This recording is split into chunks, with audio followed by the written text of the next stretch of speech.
We are in Acts 27. We're finishing up our series called Unsinkable, living a life that survives the storm. So if you want to turn there, the verses will appear on the screen.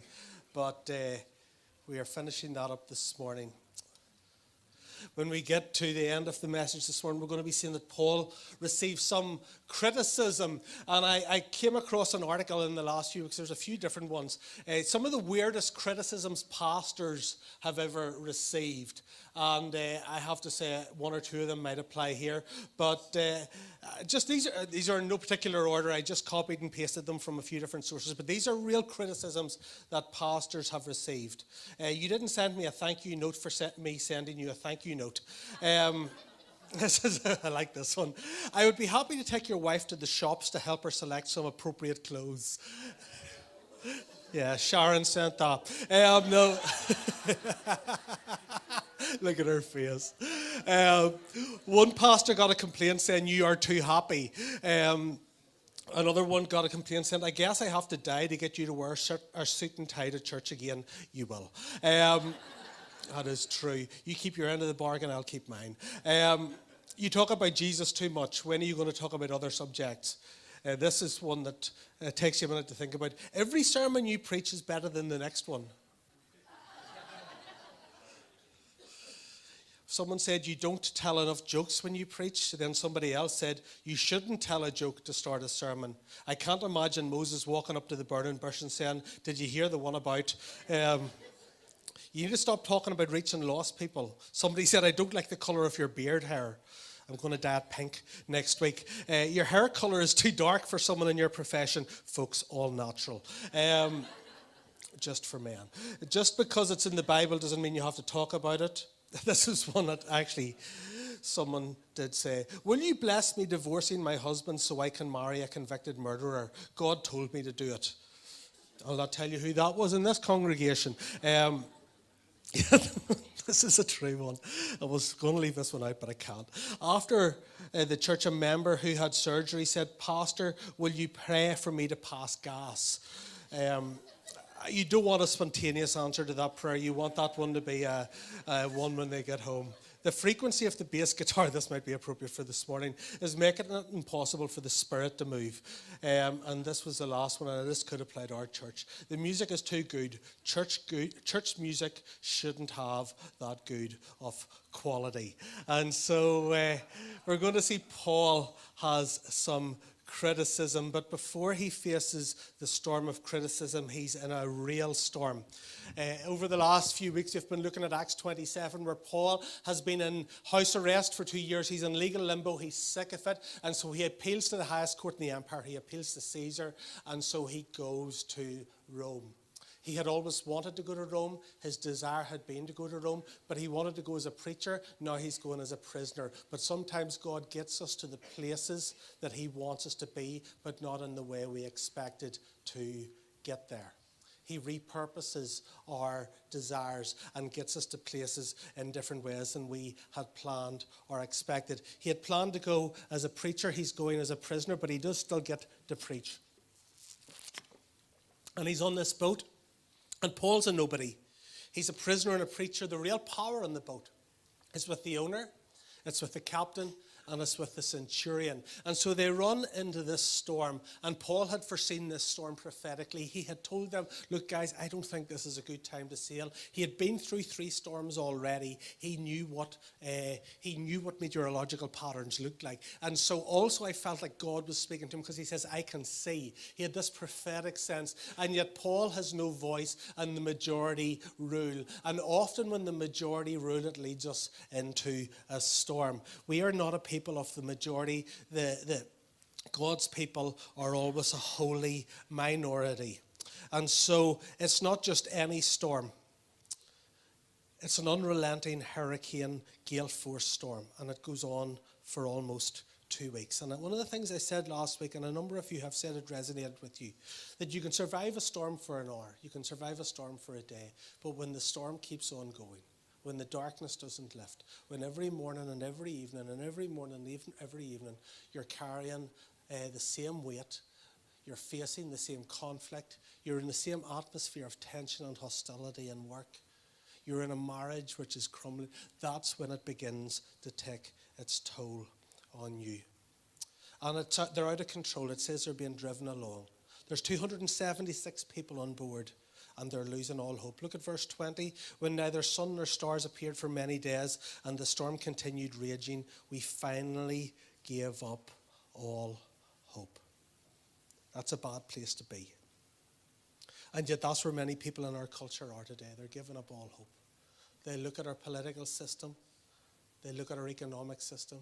They look at their own lives, their own struggles, their own families, and they've given up all hope. And yet as a church, we are a people of relentless hope because we believe that hope is found not in our circumstances, but in our Savior. It's not found in this life, but it is found in Christ.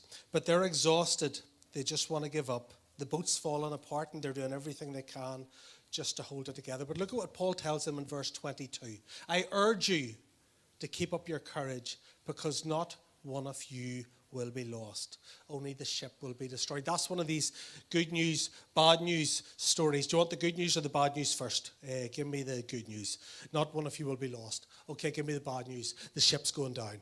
That is basically what Paul says. And I said to you last week that the boat was the only thing keeping them afloat. Their hope was in the boat. They were doing everything to keep the boat together. And I said this, if your hope is in the boat, you're not going to stay afloat. If your hope is in the boat, you're sunk.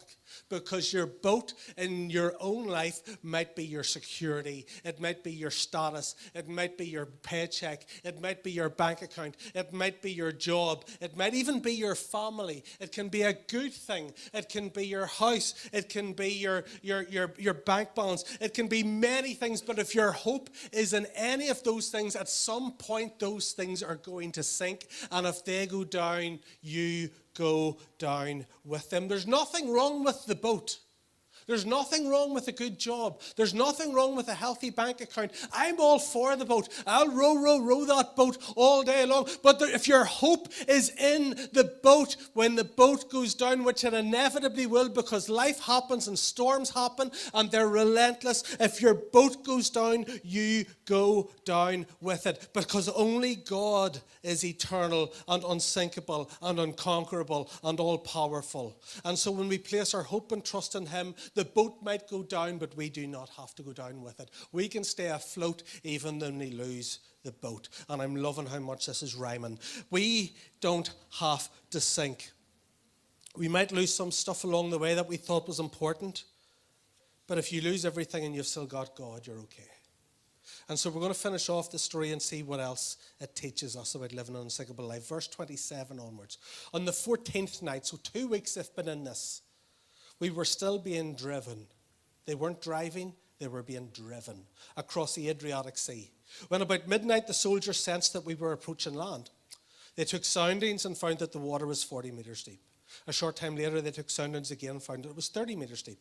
Fearing that we would be dashed against the rocks, they dropped 4 anchors from the stern and prayed for daylight. In an attempt to escape from the ship, the sailors let down the lifeboat into the sea, pretending they were going to lower some anchors from the bow. What's the word? Thank you. Bow. Okay, let's pause here for a second. My point is this. An unsinkable life is bigger than me. They're getting closer to shore. They realize the water's getting shallower. And so the sailors decide they're going to let down the lifeboats. They're kind of subtle about it because they want to do it without drawing too much attention.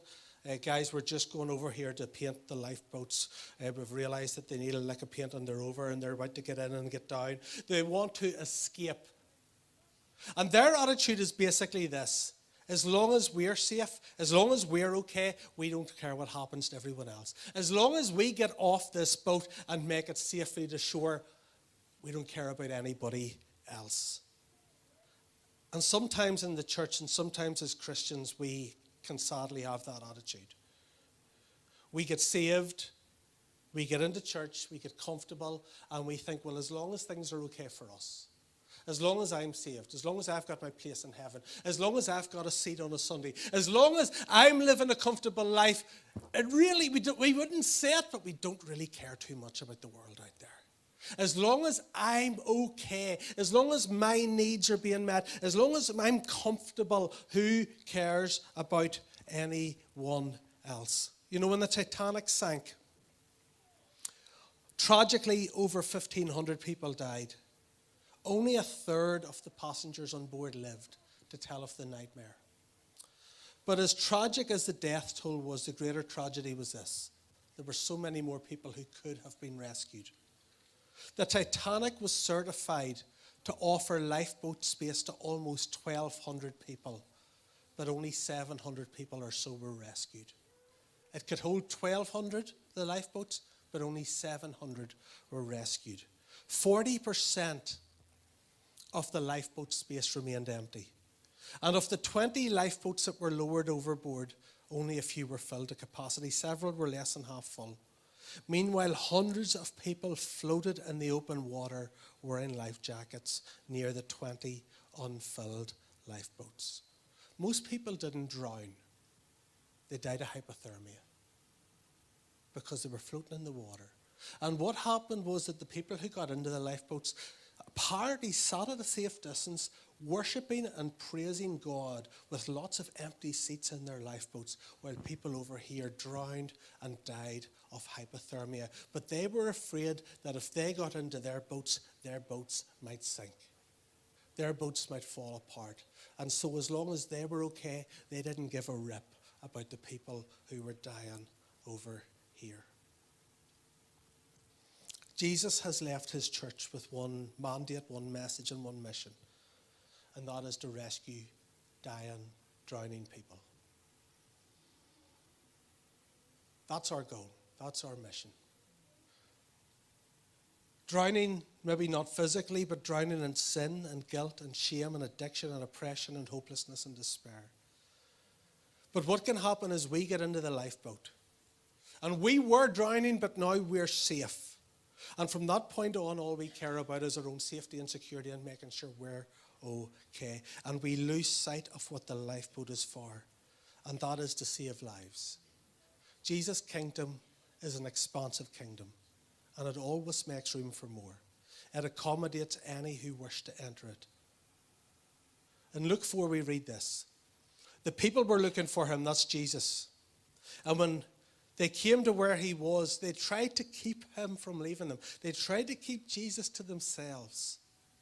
But he said, I must proclaim the good news of the kingdom of God to the other towns also, because that is why I was sent. They wanted Jesus all to themselves, and Jesus is saying, no, I have a mission, and that is to reach more and more people. Luke 19:10, the Son of Man came to seek and save the lost.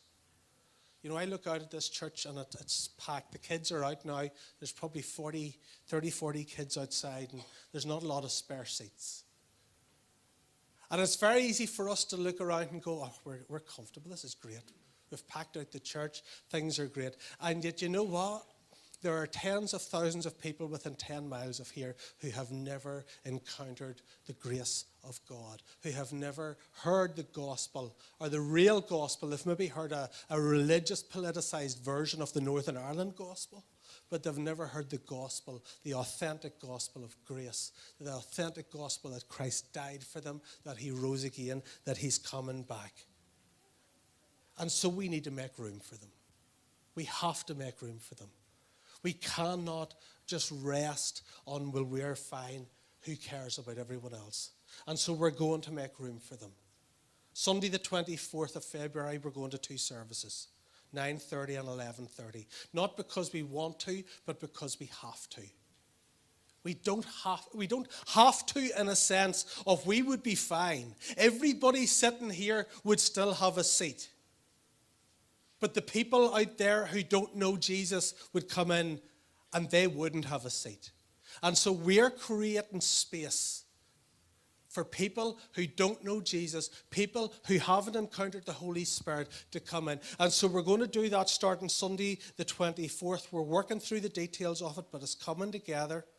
And you know what? When that second service is full, we'll add another one. And then we'll just build bigger boats. And we'll keep building bigger boats. Because the mission of this church is not just to have bums on seats, excuse me for that, but it is to have people in the kingdom. It is to have men and women who have a lost eternity right now stand before Jesus and not face eternal judgment, but to be welcomed into the kingdom of heaven for eternity. That is the mission of the church. Not that we are comfortable, but that people are saved. That's why Christ died. That's why he created his church. That's why we exist, not for our comfort or convenience, but for his kingdom. And that is why we are trying to make room. Not because we're trying to build an empire, not because we want a big church, but because our calling and our mandate is to reach people who are far from God and bring them into relationship with Jesus Christ so they don't spend a lost eternity in hell. That is our goal. That is our mission. And while I'm here, that will be our only mission. And if we lose sight of that mission, let's close our doors and let somebody else move into this building, because we are not here for anything else. And it's so easy for me to lose sight of that. I'm not saying this, and I can lose sight. I can go, isn't this great? And yet I need to remember this is not about me, and this is not about you. This is about them. This is about every person in within a 10-mile radius of this church and further that Jesus shed his precious blood for on the cross on Calvary. He was thinking about them as much as he was thinking about you. And if nobody had made room for you, you wouldn't be here. And we need to make room for them. And I cannot wait for a year from now or 2 years from now to see the people whose lives have been changed. People who come up here and say, you know what? A year ago, I had no interest in God. I had no desire to follow Jesus. I was lost. I was stuck in despair and addiction and hopelessness. You know, I called to see a woman in Craigavon recently. Somebody had a chaplain in a prison actually had passed me her number. And her partner is in McGabry. And I called to see a woman just not too far from here.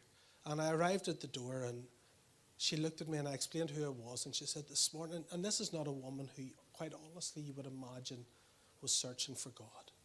I could smell the alcohol off her when I arrived at the door. The house had been through better times, let's just say. But she said this to me. She said, I prayed this morning that God would send somebody just to talk to me about him. And she began to share. She'd made a profession of faith at one stage. And she had obviously drifted. And just, I'm going back again to anoint her house with oil because there's stuff going on in there. But it just made me realize that people who are looking for God don't often look like they're looking for God.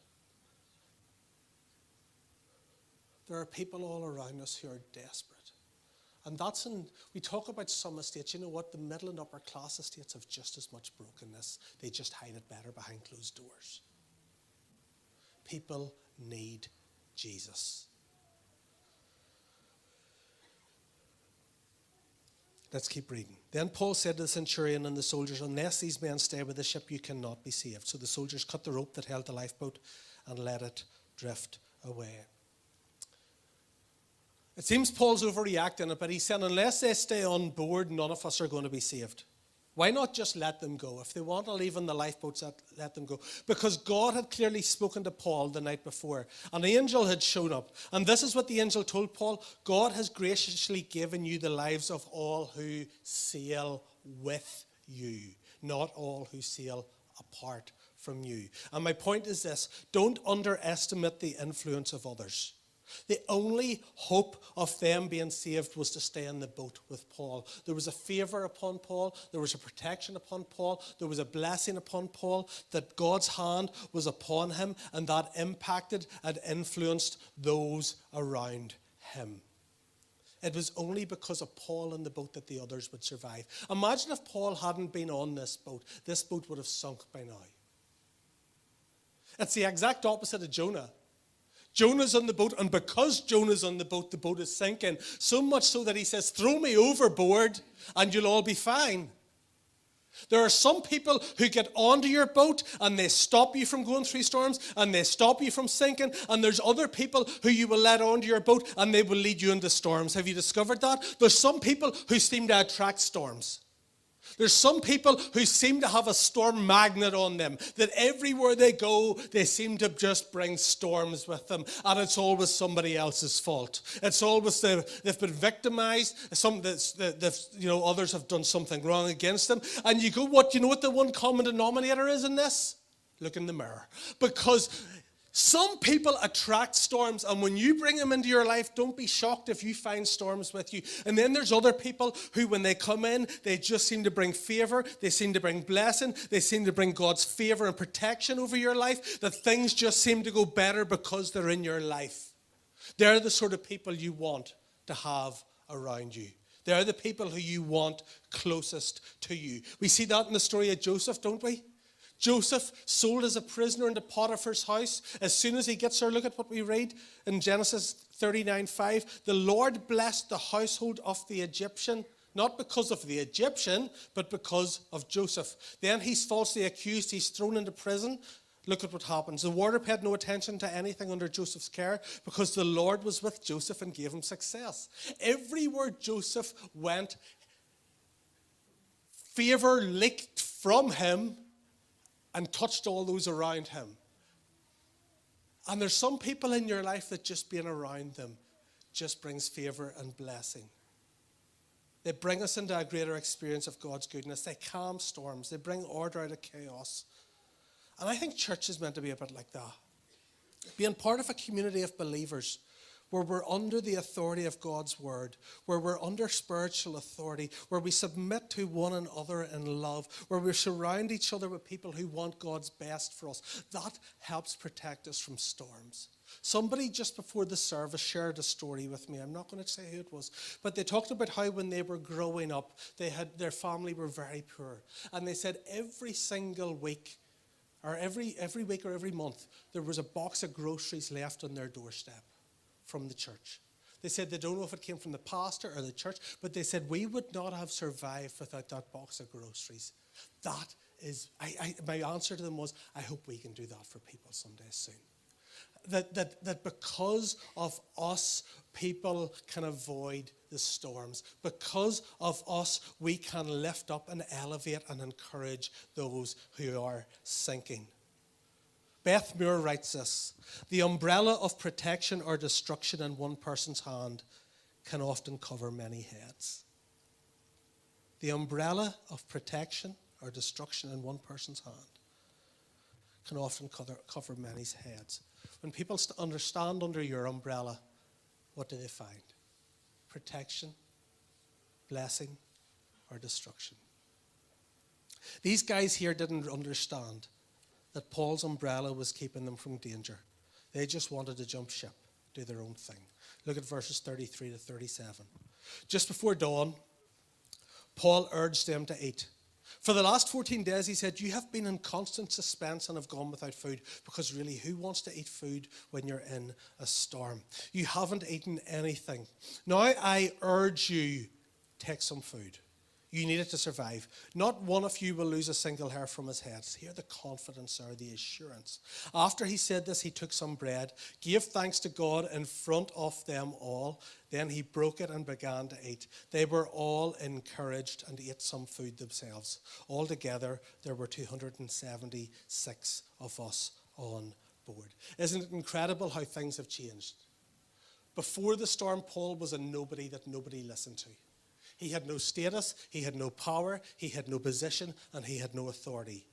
And now that the storm hits, suddenly everybody's listening to him. Suddenly he's the one speaking up, and people are doing what he says. Because storms have a tendency to level status.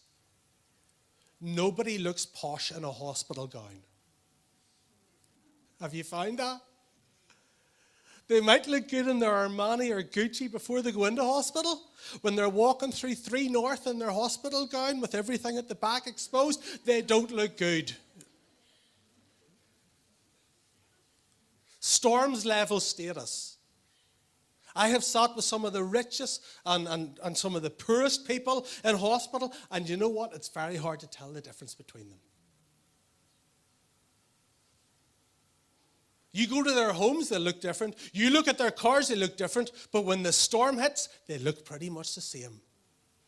Because storms have this tendency to level status. When you go through a storm, titles or positions don't mean anything. You could be the chief executive of a company, or you could be on the dole, and when you are in a storm, you look the same. What matters most is faith and courage and confidence in God and the ability to step up. Paul's hope isn't in the boat, it's in God. And so even if the boat sinks, he is not going down with it. His foundation is in the Word of God, not in the circumstances around him. And that enables him to step up and boldly lead. Look at what he says. We've already read this before. Verse 22. I urge you, keep up your courage, because not one of you will be lost. Verse 25. Keep up your courage, men, for I have faith in God. The word encourage literally comes from two words. Encourage, to infuse courage, to impart courage, to give courage to other people, to inspire with hope, determination, and confidence.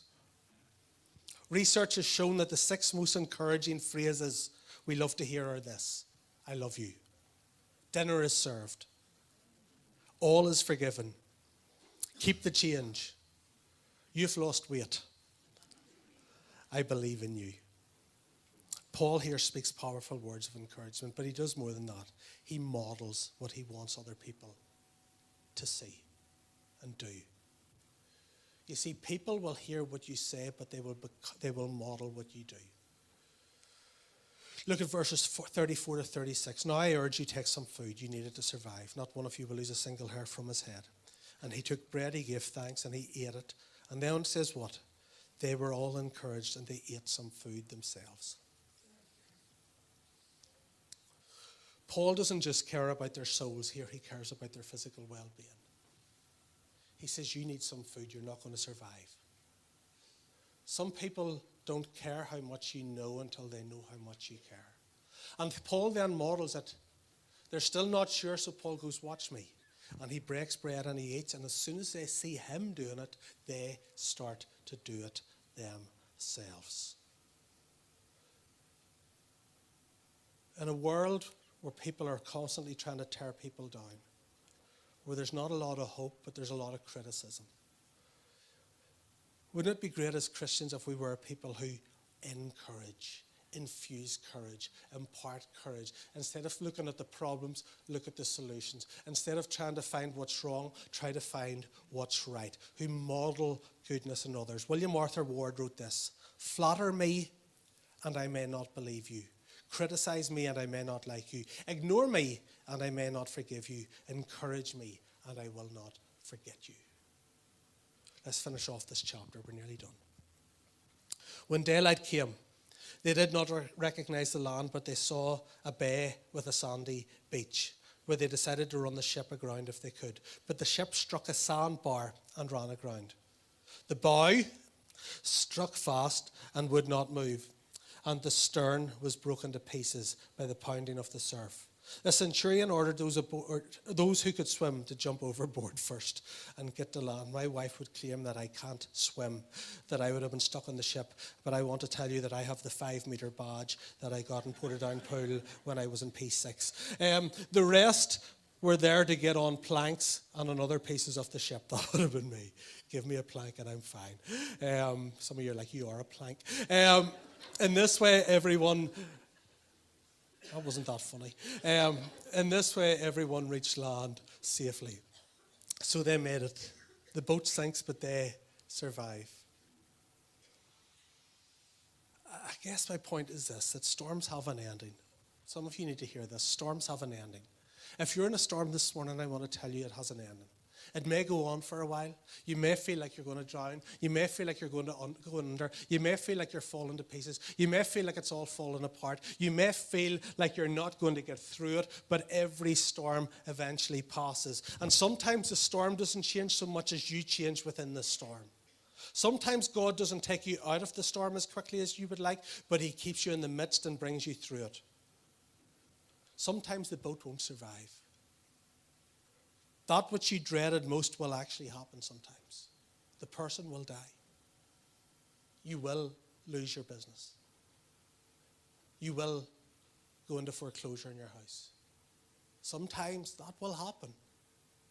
I'm not going to stand up here and tell you everything turns out rosy. You see, God doesn't promise to save the boat, but he does promise to save me. And so even if the boat goes down, God is still as faithful. And if you look, some people made it by clinging to broken pieces of the boat. And sometimes you look at your life and you're just clinging on to what you can. You're clinging on to the pieces. You're clinging on for dear life, just trying to make it to shore. You're looking at the bits around you and you're not sure how it ended up this way, but this is the reality and you're just clinging on. One preacher who I listened to said this, and it's a little bit cheesy and corny, but I thought it was good. When you're in a shipwreck, cling on to every piece of the ship that you can. Hold on to what you have. Hold on to worship, fellowship, discipleship, and stewardship. Hold on to the basics.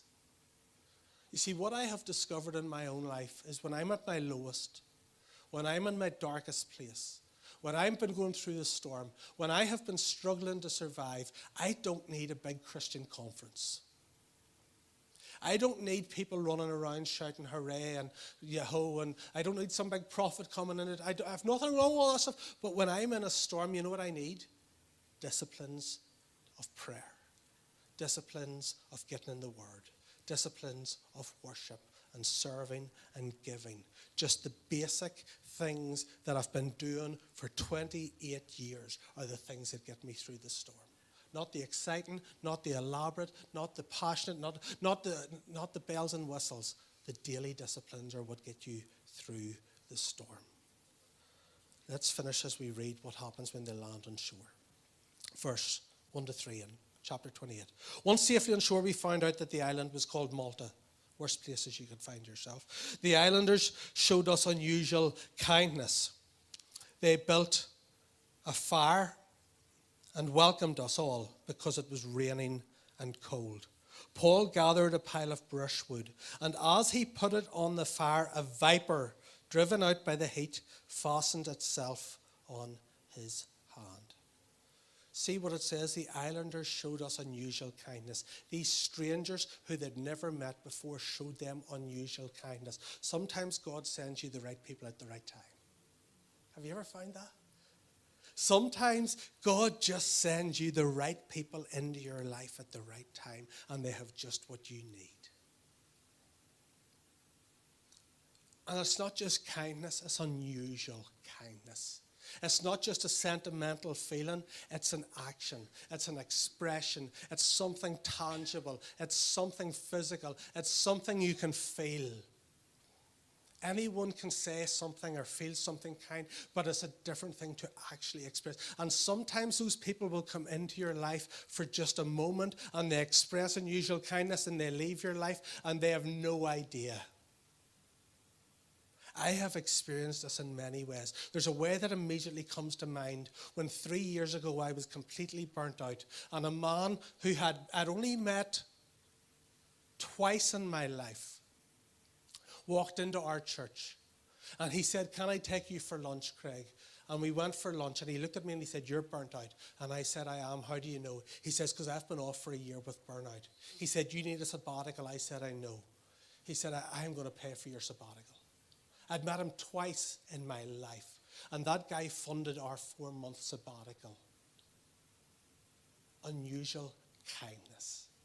Unusual kindness. I don't speak to him. We visited him when we were on the sabbatical. I haven't spoken to him since. Unusual kindness. God sends the right people into your life at the right time. Maybe you can be that for somebody else. Wouldn't it be lovely in a world where everybody's looking out for number one, that people in Hope Community Church would be known as people of unusual kindness? Do you know we're sponsoring Love for Life this year? Love for Life, most of you will know it. Wonderful organisation. As a church, we're giving them £200 a month, your money, for 2019. And Judith Cairns sent me a letter, and her words were basically, "Thank you for your unusual kindness as a church." I love that we're able to do that. That's your generosity, supporting a local organisation which is doing so much good in our community. Let's be a people of unusual kindness. And these people are unusually kind. How do they express it? They build a fire. It's raining and cold, they build a fire. They meet the immediate need. But look what it says. Paul gathered a pile of brushwood, and as he put it on the fire, a viper driven out by the heat fastened itself on his hand. I mean, for goodness sake. Like he's just survived a storm. He's survived a shipwreck. His fourth shipwreck, may I add. While spreading the gospel. It's not like he's out selling ecstasy. Okay, he's spreading the gospel. He's had 4 shipwrecks. He's just been through a storm. He's trying to build a fire. He's gathering wood, and a snake comes out and bites him and fastens itself onto his hand. Really, God, you've got to feel for Paul. Notice a snake bit the hand that was feeding the fire. When you light a fire, sometimes it brings out the snakes. When God starts to stoke something up in your life, when God starts to renew something and relight something and rekindle something, and when God is moving forward in a church and in a community, I have found it brings out the snakes. It brings out those who are just trying to tear down what God is doing. And most often that comes in the form of criticism. Look at what happens. Verse 4. When the islanders saw the snake hanging from his hand, they said to each other, "This man must be a murderer, for though he escaped from the sea, the goddess Justice has not allowed him to live." So there's a snake hanging from Paul's hand. It's fastened itself there, and it's not just for a second, it's for a while. Okay, there's a snake, a viper hanging from his hand. What do? Do they help him? Do they support him? Do they try to get rid of the snake? Do they pray for him? No, they criticize him, they condemn him, they judge him. He must have done something wrong, and the gods are trying to kill him. Really? A minute ago, Paul was the hero. He was the one who brought them through the storm, and now he must be a criminal or a murderer because God's trying to kill him. And what was he doing when he was bitten? He was just trying to help. He was just trying to get wood for the fire. There's one thing being criticized when you do something bad and stupid and wrong. It's another thing when you're just trying to help. Have you been there? I'd say everybody has. You're trying to help someone, and all you get is criticism and condemnation and negativity back. How easy it is to only see the bad in others. We all have that critical spirit at times. And one of the things I'm really trying to train myself to do is when I feel critical towards someone, I try to shift my mind and go, what is good about them? Because I can focus on that one thing that I don't like or the 5 things that I do like.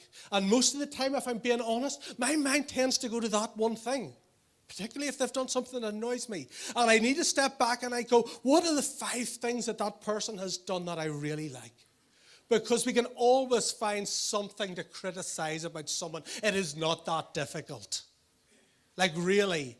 It's not difficult to find fault with people. And nobody likes criticism. Nobody likes getting judged or condemned or talked about. It gets to the core. No matter how strong we think we are or how strong a facade we might put across, when you're criticized, you feel rubbish. And it goes round and round your head and you think about it and it discourages you and it shrinks you and it causes you to retreat. It brings out your insecurities.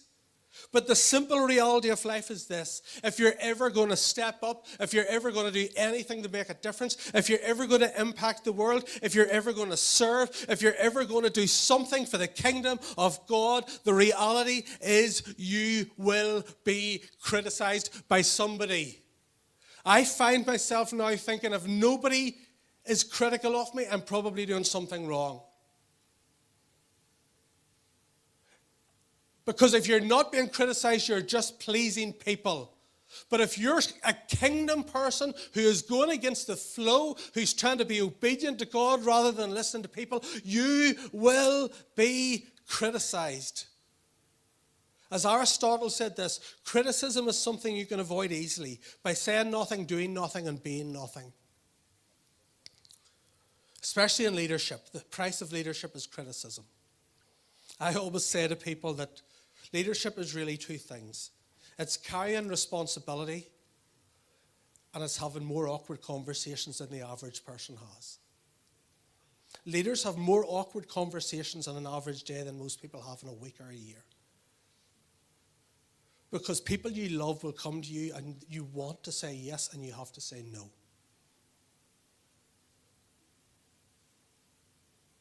And the price of leadership is criticism. And I'm not just talking about leadership up here. It can be in work. It can be in the home. It can be anywhere.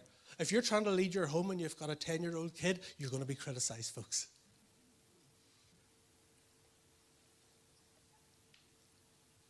Leaders are the easiest to criticize because they're at the front. You can see my flaws. You can hide yours at home.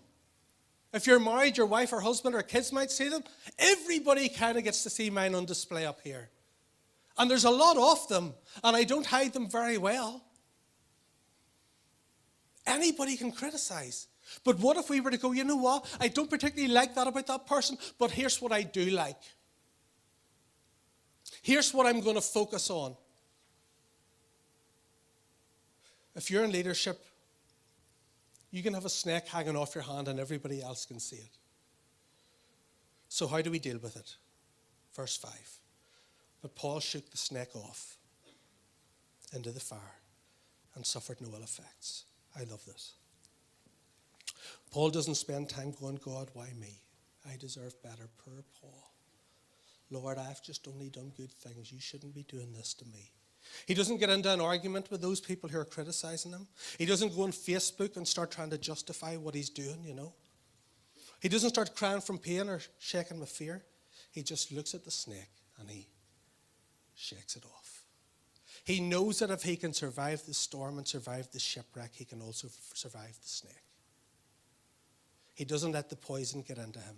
He doesn't take the poison on board. Just because a snake bites you doesn't mean you have to let the poison get into your system. He just shakes it off. I'm going to read from the TSV here, Taylor Swift version. Because the players are going to play. And the haters are going to hate. I'm just going to shake. Shake it off. That's from the TSV. Just because a snake bites us doesn't mean we have to let it hang there. Just because someone criticizes you doesn't mean you have to allow it to poison you.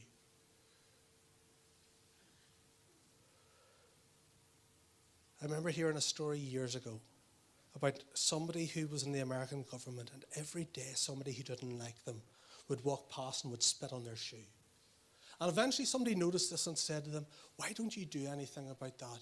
And they simply said, I can't control their actions, but I can control mine. I can't control what they do, but I can control how I respond.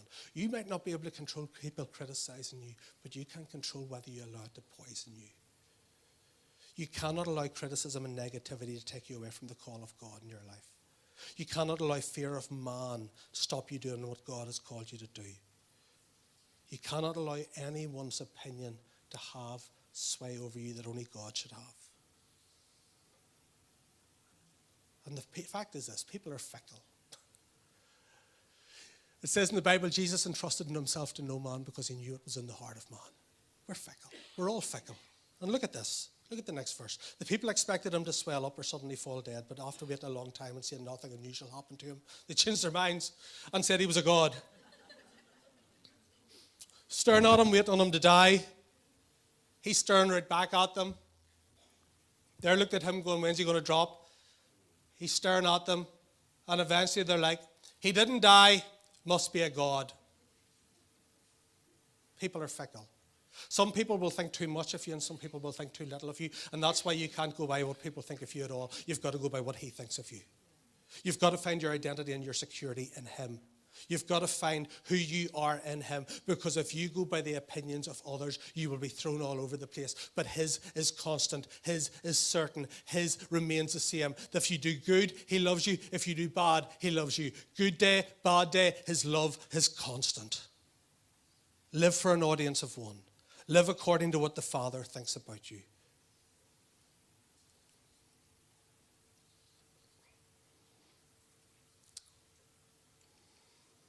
You know, I'm going to have two stories here at the end. I don't know which one to. When we were serving in a church in the Vineyard. There was a big women's conference. It wasn't for big women. It might have been. Use the wide doors at the side, please. You see, that's what I say. Yeah. You can criticize me for that later. But there was a very famous, well-known American speaker who we brought over called Lisa TerKeurst. Some of you will have heard of her, some of you will have read her books. And she did great. But after the conference, a number of us noticed something, that she didn't come in during the worship. That at the end of the worship, she slipped in a side door and came and spoke, and as soon as she'd spoken, she left. And we criticized her for that.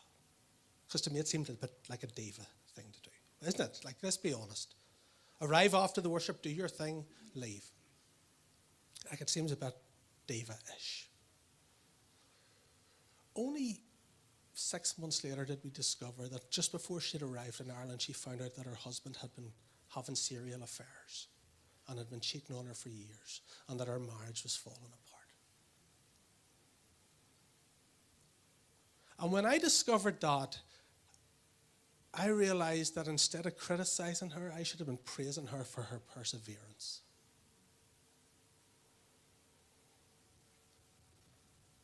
Because she had kept a commitment in the midst of a storm, in the midst of heartache. This is what she wrote, actually, on the 13th of June last year.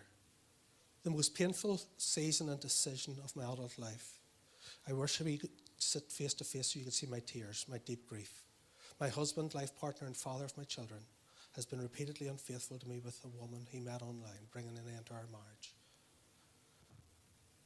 I am broken-hearted beyond what I can express, but I am more committed than ever to trusting God, his promises and his plans, whatever they are. Now, they have now since reconciled just recently.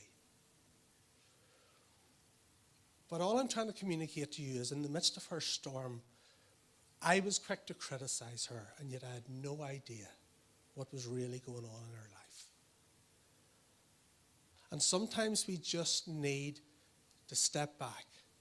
And instead of looking for the things that are wrong, let's put ourselves in their shoes. Let's put ourselves in their position and say, look, what can I do to encourage? What can I do to lift up? And in every storm, as she says here, I'm more committed than ever to trusting God, his promises and his plans. That she says, the Lord has been so faithful to me every step of this painful journey. In every storm, every shipwreck, and every snake attack, that's the constant. God is faithful. Most of you won't have heard of George Matheson. At the age of 20, George Matheson was engaged to be married when he began losing his sight. When George broke the news to his fiancée, she decided she couldn't go through life with a blind husband, so she left him. George's sister stepped in and offered to care for him. In 1882, his sister fell in love and began preparing her own wedding. The evening before the wedding, Matheson's entire family left to get ready for the next day's celebration. And George Matheson was left all alone, and he was contemplating life and a future without the only person who was there to care for him. And in the darkness of that moment, he penned these words, O love that wilt not let me go, I rest my weary soul in thee. I give thee back the life I owe, that in thine ocean depths its flow may richer, fuller